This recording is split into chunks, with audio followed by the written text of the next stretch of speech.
ఏంట్రా నేను మీకు చేసిన పాపం?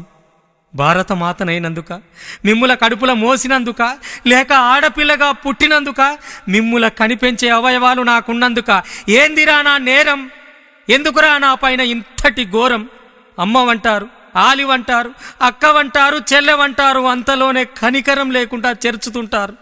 ఇంకా నరకం అక్కడెక్కడో పైనెందుకుందిరా?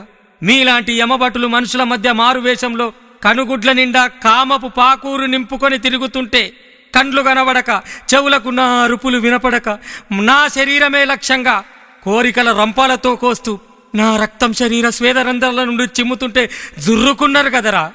మాట రాక, కాపాడమని చెప్పుకునేందుకు నా అన్నవాళ్ళు కనుచూపు మేర కానరాక మీ పాపపు చేతిలో ఆ నరక కూపంలో కుళ్ళి కుళ్ళి చెల్లిపోయాను.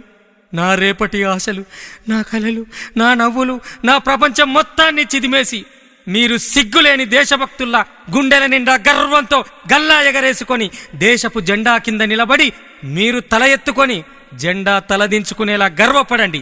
ఇది నా దేశమని ఛిద్రమైన నా శరీరాన్ని దేశపటానికి చిహ్నంగా ముద్రించండి.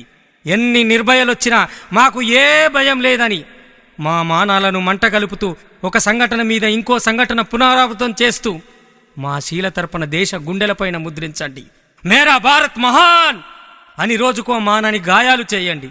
మా తల్లిదండ్రుల కడుపు కోతలు, కన్నీటి కాలువల సాక్షిగా ఇది ముమ్మాటికి దేశపు హత్యేనని అవనికి చాటండి. మీ కామదాగాగ్నికి ఇంకా కాలే కొంపలెన్నో, కూలే కడుపులెన్నో. ఏందిరా నా తప్పు? ఇంకా న్యాయం కావాలి అన్న పోరాటాలెందుకురా? మాకు ముమ్మాటికి అన్యాయమే జరిగింది, దేశంలోనే జరిగింది, దేశం వల్లే జరిగింది.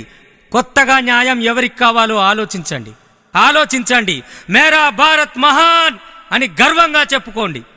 మీ రాచకొండ.